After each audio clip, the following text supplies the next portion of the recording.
Para a próxima palestra e última deste evento, com o tema Calagem e pH dos solos para máxima eficiência da adubação. Convidamos o palestrante químico César Augusto Silva, graduado em Química com atribuições tecnológicas pela Universidade Federal de Viçosa.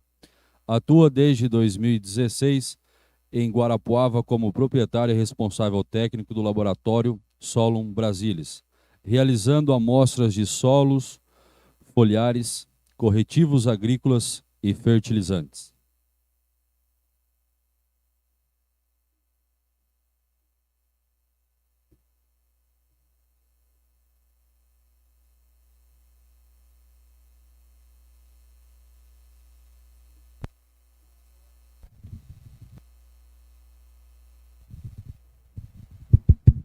Olá pessoal, boa tarde. Eu vou passar para vocês aqui um pouquinho, da minha experiência aí com relação à calagem, adubação, algumas coisas, uma visão da parte mais aplicada, com relação à tecnologia de adubo, ao uso do calcário, como está sendo feito no Brasil, algumas coisas, como eu não sou agrônomo, a visão do químico em cima do tema, Então a gente vai abordar nessa palestra aqui esses 4 pilares, o pilar do calcário, a gente vai falar um pouquinho do nitrogênio, do potássio e a gente vai focar mais especificamente no fósforo, que talvez seja o grande vilão aí na questão da adubação. A gente viu em palestras anteriores aí que a distribuição do fósforo no perfil do solo é um problema, E aí vamos explicar o porquê que isso acontece e como a gente pode driblar esse problema aí. Então, gente, primeira coisa que a gente vai tratar é a questão do calcário, Como eu venho lá de Guarapuava, a gente, na região, tem um uso muito elevado de calcário dolomítico, que é esse calcário aqui da rocha branca. Ele tem entre 25% e 30% de cálcio e de 15% a 20% de magnésio. Mais recentemente, ainda tem alguns produtores, alguns pesquisadores têm um pouco de resistência a usar o calcário calcítico, por eles terem uma elevada concentração de óxido de cálcio. O que acontece e a gente tem passado lá para os produtores é a seguinte maneira: como usar cada calcário, Geologicamente falando, o calcário dolomítico é um calcário pouco reativo à acidez, a frio. Então, no caso de Guarapuava, aqui é uma região mais quente, o calcário dolomítico ele leva mais tempo para se dissolver no solo. O calcário calcítico ele não tem esse problema. Então, a baixas temperaturas de solo, que é a realidade que nós vamos enfrentar agora daqui os próximos 4 meses aí, o inverno se aproximando, o que eu tenho passado para os clientes é a estratégia para corrigir pH do solo no inverno é usar o calcário calcítico e também usar o dolomítico quando for o caso de precisar usar, adicionar magnésio no sistema, na saturação de base. Então, assim, o que é que tem acontecido muito? É uma coisa que eu tenho aprendido aí ao longo do tempo, que eu vi uma prática meio comum, conversando hoje com o pessoal, antes da palestra, a gente vai descobrindo que tem alguns produtores que têm o hábito de fazer correção de solo a cada 3, 4, 5 anos. Por que eu acredito que isso se tornou uma prática? Por conta dessa baixa solubilidade do calcário dolomítico em relação à temperatura do solo, você vai e faz uma análise no primeiro ano e ele indica que você tem que fazer uma aplicação lá de 3, 4 toneladas. Você faz. No ano seguinte, como ele ainda não reagiu totalmente, você vai lá e faz uma segunda calagem. Às vezes com 2,5 toneladas, 3, depende do que a análise vai pedir. O que acontece? Na terceira coleta de solo que você fizer, o primeiro calcário que você aplicou reagiu. Depois de 1 ano e meio, 2 anos. Aí você vai ter um valor de pH do solo alto. No segundo momento, na 4º ano que você fizer a análise de solo, seu solo ainda vai estar com pH bem corrigido. Fruto ainda lá da segunda aplicação que você fez. E aí muito essa incorporação dessa prática de calcário a cada 4, 5 anos vem dessa dificuldade do calcário dolomítico se dissolver no solo.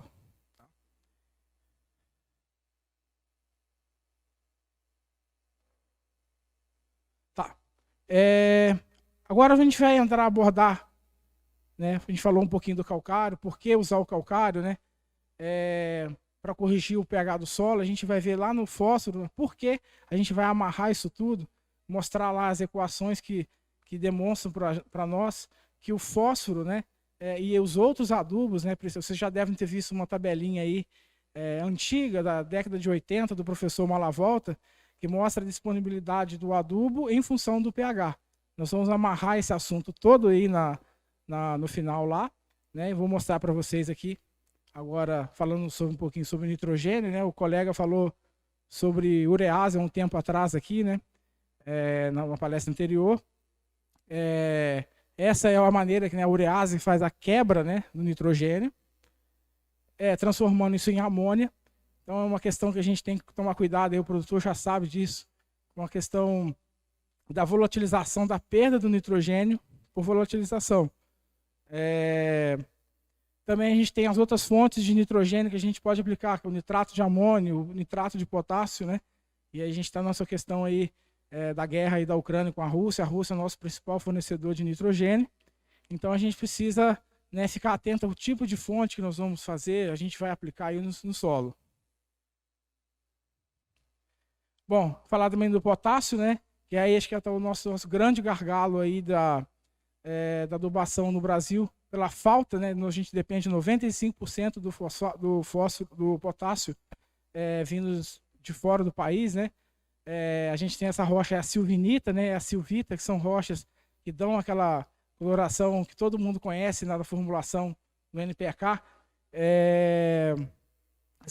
dá aquela coloração avermelhada, né? Então o produtor já está muito acostumado aí. A gente tem outras fontes também, né, o nitrato, o cloreto é o nosso grande problema, né? O sulfato de potássio, que às vezes é mais usado em fertirrigação. E aqui eu quero parar um pouquinho e falar para vocês sobre uma coisa que a gente tem visto lá no laboratório, principalmente com a questão dessa cultivar aqui, a Abrasmax zeus. Aqui não é plantado muito, parece, né? Aqui a gente está usando, vocês estão usando uma outra cultivar das marcas, a Lança, né? Fibra, né? O que a gente tem reparado com a questão genética dessas sojas agora mais recentes?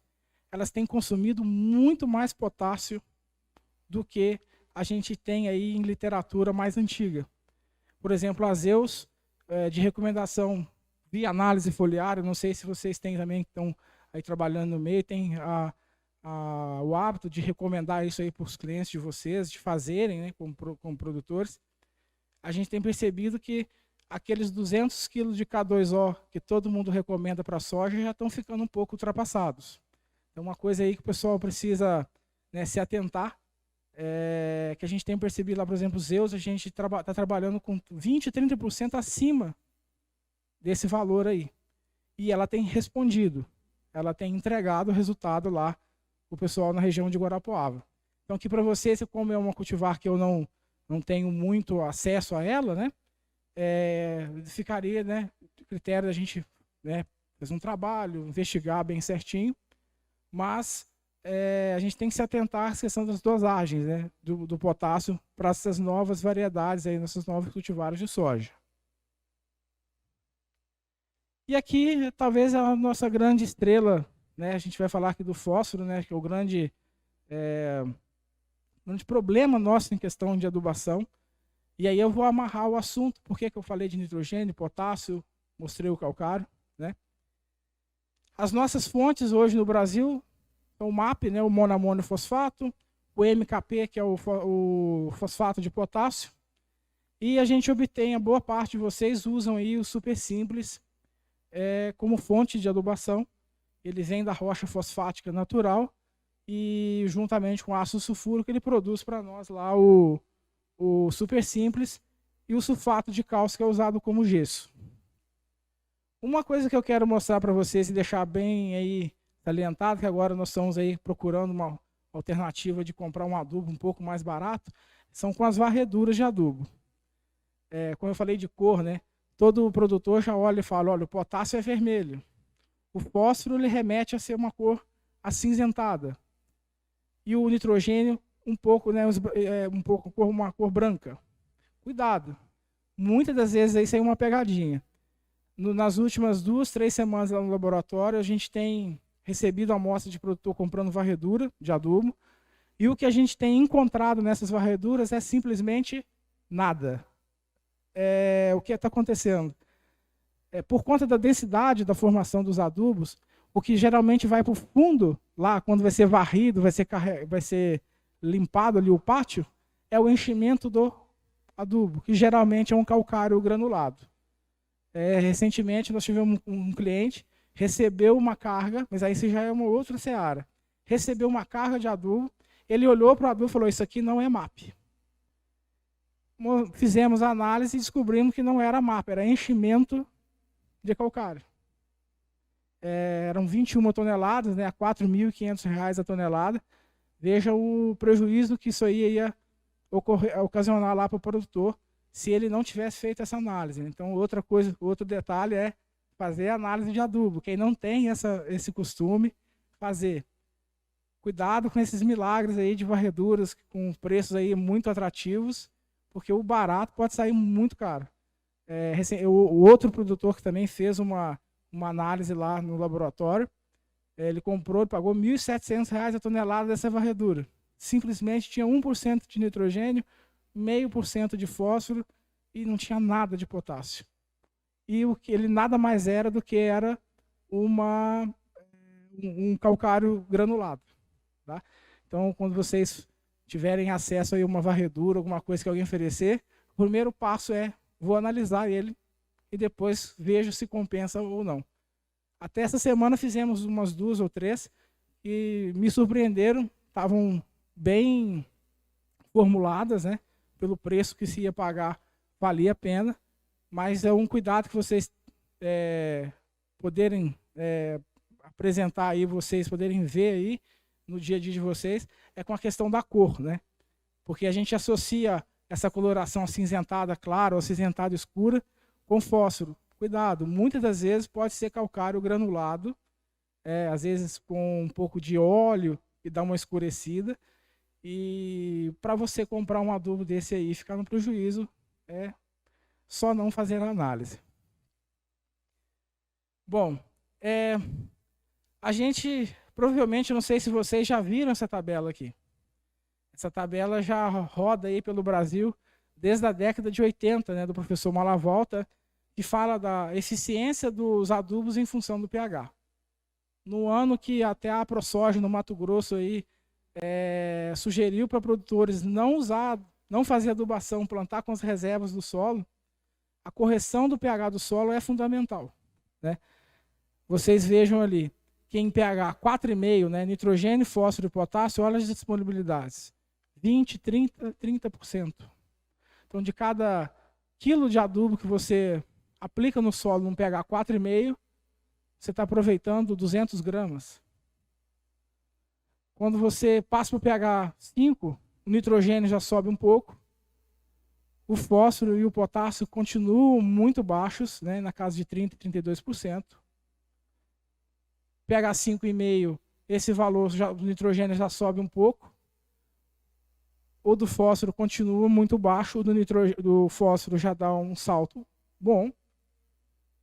Em pH 6 e 6,5 é onde a gente encontra as maiores disponibilidades dos adubos que nós aplicamos. Né? E no pH 6,5 é o ponto ideal, né, da gente praticar a agricultura. Né? Isso é muito difícil por conta, a gente hoje de manhã cedo discutindo a questão das amostragens. Né? Normalmente a gente está fazendo amostragem de solo de 0 a 20.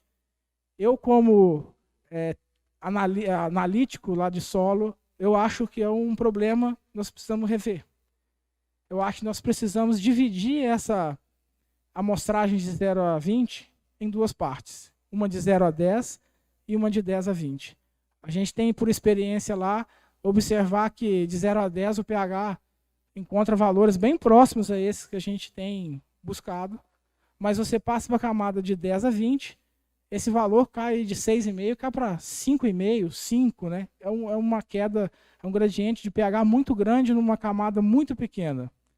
Então, assim, como teste aí, uma sugestão para vocês, passar a fazer uma divisão dessa camada de 0 a 20 para análise em duas partes. Vocês vão ver o resultado, vocês vão ver que tem uma questão muito grande de diferença de nutrientes. A gente, às vezes, na camada de 10 a 20, a gente já encontra alumínio, né?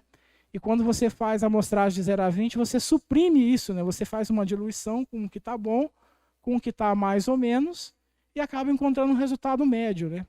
Então, é uma coisa que a gente precisa aí olhar com carinho, né? Eu tenho um cliente lá, que já faz esse tipo de trabalho estratificado já há mais de 5 anos, inclusive eles foram o campeão nacional o ano passado, né? O Condomínio Mila. Eles fazem por prática, né? Essas amostragens, né? Em 0 a 10, 10 a 20 e 20 a 40. Isso aí é uma prática deles lá na amostragem de solo. Então, esse é um dos caminhos do sucesso, né? Procurar entender o que você tem no perfil do solo, detalhadamente. Essa, né, um outro gráfico também que muita gente tem aí, já viu ele em algum lugar, alguma apresentação, né? Geralmente, os laboratórios, nós entregamos os resultados de pH em cloreto de cálcio, né? Geralmente, a diferença do cloreto de cálcio para o pH em água é 0,7, 0,6, 0,7. Geralmente, essa é a diferença que nós encontramos. Então, dentro daquela tabelinha que a gente viu lá atrás, né? pH 6,5, né? 6,5 em água, né? 5,9 em cloreto de cálcio. A gente vai ter o alumínio imobilizado, a gente vai ter a máxima disponibilidade de cálcio, magnésio, potássio, né? O nitrogênio, o enxofre, bem próximo, né, do máximo, o boro, né, que foi falado agora aqui na palestra anterior, né? E o fósforo, que é o grande desafio. E aí muita gente lá no laboratório pergunta: ô César, por que o fósforo a gente aplica ele a lanço ou faz ele plantado junto com semente e ele nunca sai ali de 0 a 10, 10 a 20? Você não encontra fósforo nas camadas mais profundas do solo. E a resposta está aqui, ó. Aí vem um pouquinho de química, um pouquinho mais complicado. Como os adubos fosfatados têm origem, né, no ácido, né, que dá origem ao ânion fosfato, que é o ácido fosfórico, ele é um ácido fraco. Ele não é como ácido sulfúrico, como ácido clorídrico, né? A gente tem aí os sais derivados desses dois ácidos, né? O cloreto de potássio, o sulfato de potássio, né? Que são dois sais bem solúveis, né? E a gente tem aí, usando, quem trabalha com hidroponia, com fertirrigação, você coloca lá, dissolve e ele some, né? Já sais que derivam de fosfato, eles não são tão solúveis assim. E a explicação vem por que o fósforo precisa estar num pH próximo a 6, 6,5, para ele ter a máxima disponibilidade. Quando a gente tem a primeira hidrolisação do hidrogênio para formar o ânion fosfato, isso ocorre num pH aproximadamente lá de 2, 2,2. A gente tem essa equaçãozinha aqui, né, que pH é igual ao pKa mais o log da divisão do formato de base com o formato de ácido. Mas não se atentem a isso. Basicamente é que a faixa onde esse fósforo está disponível é entre 2 e pH 7, 7,20. A planta consome o H2PO4-, e em menos quantidade ela consome, aqui foi invertida a curva, na verdade, ele daqui para cá, mas a planta consome esse ânion e um pouco desse aqui também, que é o HPO4-, tá? Se você fizer a conta aqui, jogar nesse logaritmo, você vai descobrir que para ele ter o máximo, né, a máxima representatividade dele aqui seria em pH, então de pH 6,1 e 6,2, aonde você vai disponibilizar o máximo possível disso aqui, que é a espécie que a planta consome. Tá? Então, acima do pH 7, ele vai formar o fosfato, que é um ano que a planta não consome. Abaixo disso, ele vai tender a virar ácido fosfórico. A planta também não consome ácido fosfórico. Então, por isso que a gente sempre bate. Correção de solo, né, isso aqui para o fósforo, né, mas também válido para o nitrogênio, válido também para o potássio. A correção do solo, deixar o pH no solo ali na casa de 6, 6,5 é extremamente importante, porque isso aqui é dinheiro de vocês que está sendo jogado fora. Hoje nós estamos aí com o pessoal da Timac, né, que trabalha com um adubo de alta tecnologia, que é o Top Phos. Você paga mais caro no adubo e acaba perdendo dinheiro, porque está com solo, com pH não está corrigido. Isso também vale para outras fontes que são mais baratas, por exemplo, o MAP, o MKP, que eu expliquei aqui.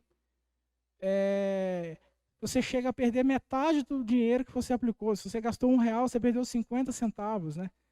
Deixado de acúmulo para o solo, e a planta não consumiu isso.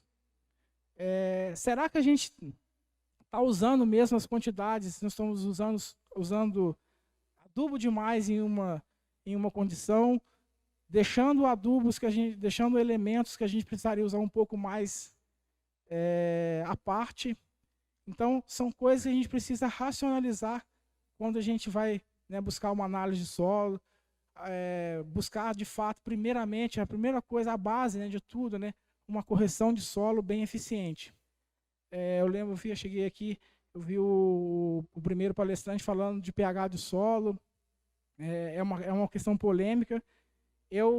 Na nossa região, a gente tem trabalhado com alguns produtores que têm trabalhado com dosagens de calcário muito altas, sabe? Produtores que estão aí trabalhando na casa de 6, 7, 8, 10. Eu tenho clientes que já aplicaram no solo aí 15 toneladas. Eu mesmo estou conduzindo um teste maluco lá, de 20 toneladas de calcário por hectare, sem incorporação. Tá? Vai ser meu trabalho de mestrado. É uma das coisas que eu quero apresentar no futuro, que eu acho que o grande entrave no Brasil hoje, com as nossas produtividades, então essa é a visão do químico, não do agrônomo, né? Um dos nossos entraves é que a gente tem usado pouco calcário. Isso é uma coisa assim, a visão do prático lá do laboratório, eu acho que nós estamos usando pouco calcário. Qual é a dosagem certa? C3, 4, 5, isso aí a gente precisa trabalhar ao longo do tempo, pesquisar, ver, né? Eu tenho um caso, por exemplo, um cliente recentemente, em 2021, me procurou, recomendaram 4,5 toneladas, ele já ia incorporar. Eu falei para ele, ó, a sua conta tá boa, 4,5, mas eu faria 9, eu faria o dobro. Me chamou de louco. Eu falei, não me chama de louco, testa. Se você achar que vai funcionar ou não vai funcionar, você volta aqui e rasga o meu diploma. Bom, ele voltou esse ano com um saquinho de amostra de solo, ele não veio rasgar meu diploma. Então, acredito que ele deve estar testado e deve ter visto lá que, se talvez mal não fez, também se bem não fez, mal não fez. Mas eu duvido, eu acredito, pelo que a gente vem conduzindo com os nossos clientes lá, que quem tem trabalhado com dosagens mais elevadas de calcário, bem acima daquilo que a gente tem trabalhado aí, do que eu recomendado, que é de conta, a gente tem alcançado patamares melhores de produtividade. Tá? Então, essa questão de pesquisa, isso é muito polêmico, a gente sabe que cada um tem uma opinião quanto a isso, mas é a opinião da pessoa que está lá todo dia fazendo análise, né? Fazendo 10 mil, 12 mil análises de solo todo ano, a gente vê que quem está tendo sucesso em corrigir pH do solo é aquele produtor que está desprendido daquela ideia de 2, 3 toneladas no máximo e passou disso eu tenho que incorporar. Né? A gente está aí pensando em ganhar dinheiro com carbono, né? Uma discussão que surgiu lá em Guarapuava esses dias. E aí a gente vai falar em incorporar, mexer no solo, como mexer na nossa fonte de dinheiro, né? Ganhar dinheiro com carbono, acumular carbono no solo. Então não faz sentido eu querer ficar revolvendo incorporando matéria orgânica e tirando matéria, deixando a parte superficial do solo, onde eu mais acumulo matéria orgânica, exposta, com teor baixo. Então, é uma coisa assim, da praticidade que eu tenho visto lá ao longo do tempo, com a questão das dosagens de calcário, com essa questão de incorporar ou não incorporar. Os casos de sucesso que nós temos, basicamente, são com aqueles que romperam com essa tradição. Isso é complexo, muita gente olha e fala que é loucura, mas é uma loucura que tem, aos poucos, se mostrado benéfica. Eu acho que agora a gente pode passar aquele vídeo, né, do finalzinho aí do fósforo, da questão das fontes, né? A gente gravou esse vídeo lá no laboratório.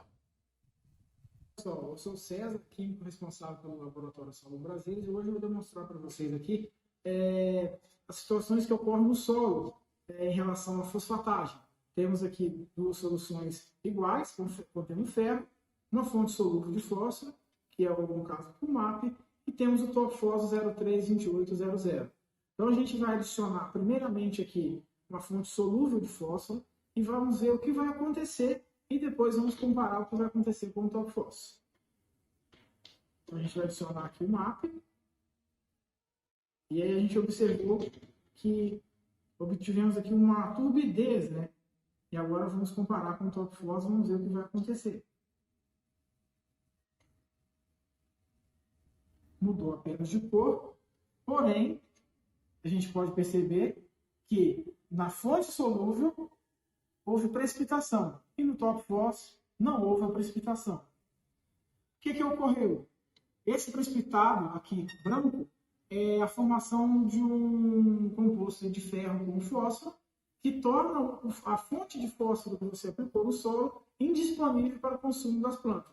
Enquanto no top fósforo a gente observou que apenas houve uma mudança de cor, mas não houve a precipitação, garantindo que todo produto que o produtor aplicou no solo ele está disponível para o consumo das plantas. Então, gente, falando desse vídeo especificamente aí, vocês viram aquela formação daquele sal turvo, né? Aquilo ali é o dinheiro de vocês indo embora, que é aquela coisa que eu mostrei lá na tabela, nessa tabela aqui, né? Você pega um solo com uma condição ali de pH 5,5, 5, que é a realidade dos solos aí na maioria do Brasil. Então você aplica o fósforo, é o que vai acontecer lá em solução. Você vai ter perda da fosfatagem, da eficiência da fosfatagem, porque ela vai se ligar a ferro, ela vai se ligar a alumínio, né? E você vai ter perda aí de 30, 40, 50, 60% da adubação que você fez, né? Falando de tecnologia, né? Essa é uma das vantagens de se usar uma adubação com tecnologia, como no caso do top fósforo. Ele protege esse fósforo com uma tecnologia, eu não entendo muito a tecnologia deles lá, mas essa uma molécula orgânica, né, pelo que eu pude ver, essa molécula protege o efeito daquela reação química que vocês observaram lá, aquela reação onde o ferro junto com o fósforo formou aquele produto turvo lá, que deixou a água esbranquiçada. Então é um adubo com valor mais alto, mas é um adubo que você você consegue entregar, você consegue deixar no solo aquilo que você investiu. Então você diminui bem as perdas da fosfatagem. E mesmo usando tecnologia, gente, é importante lembrar também, a tecnologia também precede que os pHs do solo estejam bem corrigidos, né? Estejam na casa de 6, 6,5. Então, assim, vamos dar importância para isso. Às vezes tem, eu não sei se todo mundo aqui é produtor, os agrônomos, se tem estudante também. Sempre buscar trabalhar o mais perto possível desses patamares, né? O que vai ajudar a gente a maximizar aí a adubação, maximizar os ganhos, né? Às vezes num ano que está um pouco mais complicado, segurar um pouquinho, mas trabalhar com pH mais corrigido, você pode diminuir um pouco na adubação para dar uma economizada, visando um pouco mais a rentabilidade do que a produtividade, né? Então assim, sempre enfatizar para vocês, né, a importância, né, vocês viram aqui quimicamente o que acontece com essa equação, por que é tão difícil o fósforo mover pelo perfil do solo, por conta dessas 3 equaçãozinhas aqui. É um pouco da explicação, mas eu ajudo a explicar bem porque boa parte é uma discussão também que se tem feito fósforo a lanço ou fósforo junto com no plantio. Tem casos de clientes meus que fazem adubação a lanço há mais de 10 anos, com excelentes resultados, distribuídos aí. Também tem esse problema, né, de ele também não ir muito profundo, mas a gente até 15 centímetros está tendo sucesso em encontrar ele. A maioria é uma discussão muito complexa, a maioria prefere ficar mesmo na questão de fazer a fosfatagem junto com o plantio, ou adubando o sistema na cultura de inverno, ou na cobertura, né? Então, dá muita importância ao calcário, né? Escolher um bom calcário é outra coisa que acontece muito no laboratório. É assim, mas o ano passado a análise recomendou 4 toneladas de calcário. Eu apliquei, mas para V%, 70. Só chegou em V%, 65. O que faltou? Faltou a análise.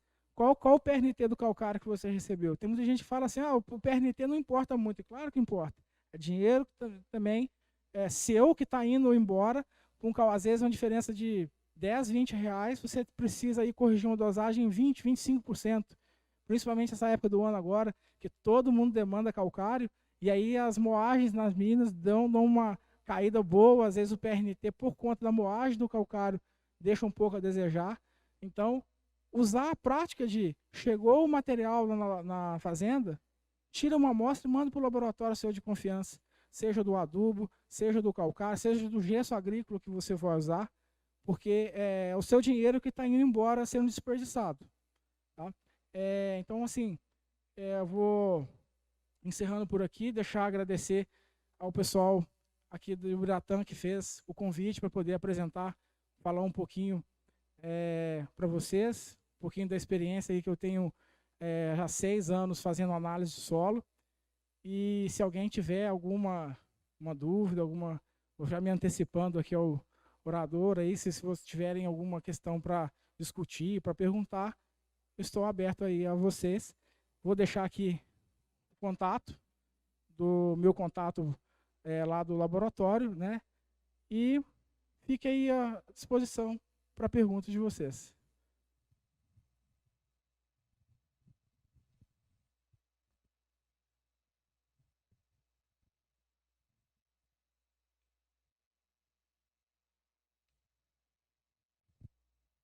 Valeu, César, brigadão. Boa tarde, pessoal. Bom, meu nome é Lucas, acredito que quase todo mundo me conhece aqui. Sou representante da Timac Agro da região de Ubiratã, juntamente ao Diego, na supervisão do Ricardo. Pessoal, só vou passar aqui rapidinho como é que funciona o Top Fos e alguns resultados que a gente teve nível Brasil. Tá? Bom, o Top Fos funciona assim, pessoal. Ele tem uma molécula orgânica ligado à molécula do fósforo. Então, por isso, naquele vídeo que o nosso colega César mostrou, não tem essa precipitação. Tá? Ele comentou bastante nas questões de perdas. Então, qual que é o valor? O adubo é caro? Caro é aquele adubo que a gente está usando e está perdendo, cerca de 60%. Então, o Top Fos nada mais tem com a tecnologia CSP ligado à cadeia do fósforo. Então, aqui eu vou apresentar os resultados do Colher Mais Soja Brasil desde 2015 até 2020. Então, foi mais de 5.367 áreas analisadas, né, consecutivas 6 safras.